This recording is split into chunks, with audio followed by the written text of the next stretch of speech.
Bem-vindos ao canal Orações de Fé e Paz. Eu tenho como convicção de que a maturidade, ela pode ser percebida à medida em que nós vamos tendo um olhar mais abrangente. Você pode observar que todas as vezes que nós estamos visitados, por exemplo, pelo sofrimento, o nosso olhar costuma ficar muito restrito. A gente só enxerga aquele ponto de dor, seja uma dor emocional, seja uma dor física. E por incrível que pareça, o sofrimento, quando ele nos atinge, parece que ele faz um movimento em nós que nos faz retroceder às vezes na maturidade. É claro que o sofrimento nos amadurece, mas às vezes a gente precisa de uma experiência de distanciamento dele, para a gente poder alcançar a maturidade que ele nos traz. Porque no momento em que ele está acontecendo, nem sempre nós conseguimos ser maduros o suficiente para que a nossa visão seja mais abrangente. A gente só enxerga o que nos faz sofrer. E é por isso que nós necessitamos tanto de pessoas que nos ajudem a ampliar o olhar. Eu acredito, minha gente, que a nossa maturidade ela vai nos dando este benefício, além dos muitos outros, né? Porque nada pode ser mais saudável a nossa vida emocional, a nossa vida espiritual, até mesmo a nossa vida física, que a nossa maturidade. A maturidade é um processo que nunca termina. A gente começa a amadurecer já criança, quando a gente aprende a distinguir o sim do não, quando a gente compreende as regras da vida, a partir das regras dos jogos, né? Piaget, que é um grande nome, na verdade ele era um biólogo que se tornou muito importante para a psicologia educacional. Ele dizia que não adianta você querer ensinar a uma criança as regras morais do certo e do errado, com histórias muito complexas. A melhor maneira de fazer uma criança a compreender, do ponto de vista moral, o que é certo, o que é errado, é colocando-a numa brincadeira. É o lúdico, é o jogo que nos ensina as regras da vida. Então, quando você põe uma criança para brincar com outras crianças e estabelece regras para aquela brincadeira, isso pode, isso não pode, ela naturalmente vai conquistando essa maturidade, essa capacidade de distinguir o certo do errado. Ela amadurece ali. Então, em algum momento da vida, nós começamos a amadurecer. A gente começou a sair de nós. Porque o que é o amadurecimento? É uma capacidade de estar em si, que a gente nunca deixa de estar em nós, para depois você lançar um olhar para o outro. Não dá para fazer o contrário, do olhar de fora vir para dentro, não. É sempre um movimento que inicia em nós. Toda a visão que eu tenho do mundo parte da visão que eu tenho de mim. É por isso que às vezes a gente encontra pessoas muito pessimistas com as outras, né? Não acredita em ninguém, não acredita na bondade do mundo. É porque ela não se enxerga uma pessoa boa. Então ela faz uma leitura de si, não encontra muita coisa interessante, aí ela começa a fazer a leitura de todo mundo da mesma forma como ela se lê. Por isso que a gente precisa ter paciência com essas pessoas. O que a gente precisa ensinar e aprender o tempo todo é que o olhar que nós temos sobre nós, ele é determinante no olhar que nós temos sobre os outros. É assim que a gente amadurece, com um olhar particular, íntimo, para dentro, que depois me proporciona olhar os outros também. E as nossas relações humanas, elas vão ficando muito mais saudáveis à medida em que este olhar que me joga para dentro e que depois me devolve para o outro é maduro. Um olhar maduro, por exemplo, ele não se prende ao pouco do que o outro me revela. Porque às vezes nós temos a ilusão de que conhecemos o outro, mas nós só temos algumas pinceladas. O imaturo diz: eu já sei quem é você. O maduro vai dizer: eu sei algumas coisas sobre você, mas eu não sei a totalidade. Você sabe por quê? Nem o outro conseguiu chegar à totalidade do autoconhecimento. Como é que eu vou dizer que já sei tudo sobre o outro, se eu muito pouco sei sobre ele? Nós estamos, por exemplo, numa época em que a gente se comunica com muita facilidade. Então, muito facilmente também a gente tem opiniões sobre as coisas, sobre as pessoas. E muitas vezes ali, no momento em que a gente emite as nossas opiniões, nós não fazemos outra coisa senão demonstrar a nossa imaturidade, a pressa em dizer. É impressionante como hoje nas redes sociais uma pessoa é facilmente crucificada por uma notícia que saiu sobre ela. Uma notícia que nós nem sabemos se corresponde à verdade, porque a notícia pode ser distorcida.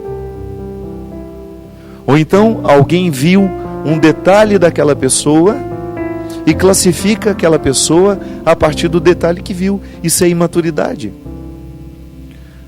E é por isso que a maturidade combina muito mais com o silêncio. Não tenho o que dizer ainda. Preciso formatar a minha opinião. E pode ser que eu chegue à conclusão de que eu não tenha condições de dizer nunca alguma coisa sobre aquele fato, por causa dos limites que eu possuo de não ter conhecido o fato como ele merecia ser conhecido, para que eu tivesse uma opinião sobre ele. Você já imaginou como a gente conviveria melhor se a gente deixasse cair por terra essas pretensões? De achar que sabemos tudo sobre o outro, de fazer os nossos julgamentos de forma tão apressada sobre os outros, de enclausurar os outros nas nossas opiniões, nos nossos achismos. Tanta gente achando nos dias de hoje, tão pouca gente sabendo de fato. Nós somos imaturos quando nós não somos capazes de compreender o outro como totalmente outro. Isso é uma linguagem filosófica que pode parecer difícil, mas não é não. O Christian, boa noite meu amigo, seja bem-vindo. O Christian, eu tenho conhecimento de algumas questões da vida dele, já nos conhecemos há muito tempo. Eu era padre recém-ordenado, morava em Belo Horizonte, ele estava lá paquerando a Camila, né? Estava namorando com ela já, não estava? Naquela época? 2001, 2002, por aí. Christian lá em Belo Horizonte, há tanto tempo nós estamos aqui juntos nessa missão, sabe? Isto é, a minha razão não abarca, a minha razão não pode esgotar o Christian, nem a Camila, que é a esposa dele, que dorme com ele toda noite, que convive com ele 24 horas. Mesmo um casal que se ama, que está junto há 50 anos, nós nunca esgotamos o outro, porque o outro ele continua sendo inédito para si mesmo. Isso é maturidade. Por exemplo, um casal que não ousa dizer: isso eu já sei de cor. Não sabe. Nós sabemos muito sobre o outro. E quando somos imaturos, nós achamos que aquilo que nós já sabemos já esgotou as possibilidades do outro. Não. Não subestime a capacidade que uma pessoa tem de ser totalmente diferente a partir de um determinado momento da vida, a partir de um determinado fato, de um acontecimento. Então a gente erra menos quando nós enclausuramos o outro nas nossas opiniões e nos nossos achismos. Claro que aquilo que você já sabe sobre o outro é importante.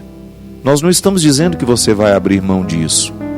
Nós só estamos dizendo que a maturidade em nós, ela amplia o nosso olhar, até mesmo para a gente ter condições de dizer: eu não sei tudo sobre ele. Eu sei muito, mas não sei tudo. Porque talvez nem o tudo ele saiba ainda. O tudo de si. A maturidade, ela nos livra do amor de posse. Eu identifico que o outro não é uma extensão minha, ainda que ele seja o meu filho, ainda que ele tenha saído da minha barriga, ainda que ele tenha saído das minhas carnes, ainda que eu tenha dado todos os ossos da sua constituição. O outro não é uma extensão minha.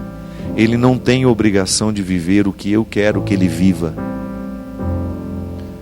O outro não é um território para a satisfação daquilo que eu não consegui satisfazer em mim. Ai, como é difícil. Porque em nome do amor nós ficamos imaturos a vida inteira. Pais e mães que não conseguem enxergar os filhos como outros, como totalmente outros.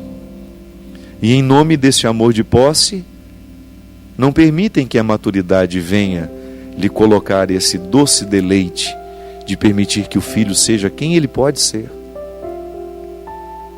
Olha, quando nós temos um filho pequeno, nós temos autoridade sobre ele. E a gente peca se a gente não exerce a autoridade. Porque a autoridade é uma proteção que nós podemos oferecer ao filho.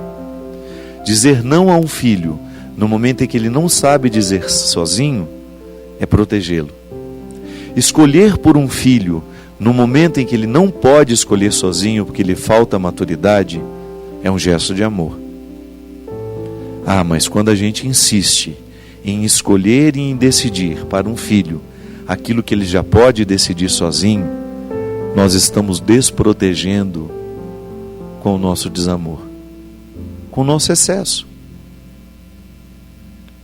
Ah, mas às vezes nós passamos uma vida inteira fazendo isso com os nossos filhos, gerando até mesmo uma infelicidade no coração deles, porque eles, ainda que eles não consigam rebelar-se contra nós, pais, eles vão sacrificando a própria vida para poder agradar pai e mãe e não vivem a vida deles.